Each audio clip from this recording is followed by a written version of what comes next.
So there are a couple of key themes that I'd like you to keep in mind as we go through the system.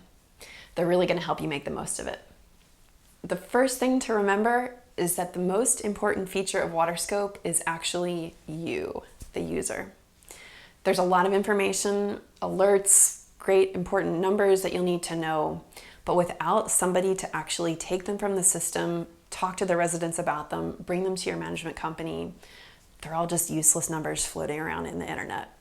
So the whole thing really relies on you, the user, logging in and taking the data and making it actually mean something.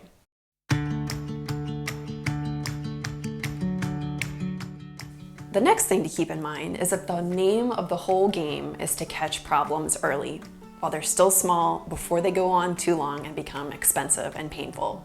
So if you catch a leak, for example, early on, if it goes on for a few days or a week, a resident's really not going to notice that much of a change in their bill. But if it goes on for a couple of weeks or a month or more, then it starts to become much more expensive and painful, and then you might get an angry resident coming to you not understanding why their bill is so high.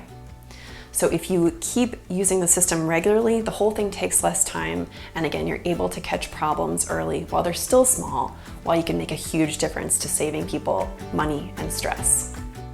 Last but not least, WaterScope is used in a variety of different settings. And so there are a number of features that apply to different models of meters that we might use in other places. For mobile home parks and apartment complexes, we typically use what's called the Innovate meter. And I'm going to focus on the features of WaterScope that apply to those kinds of meters, which are the ones that you're going to be working with. So there are some things in the system that I'm going to skip over and not explain. So you may see some things that I don't cover. That's because I don't think they're going to apply to you as much. So I'm going to stay focused on what I think is going to be most useful to you. So now we're ready to get started. Click over to the next video and we'll dive right in.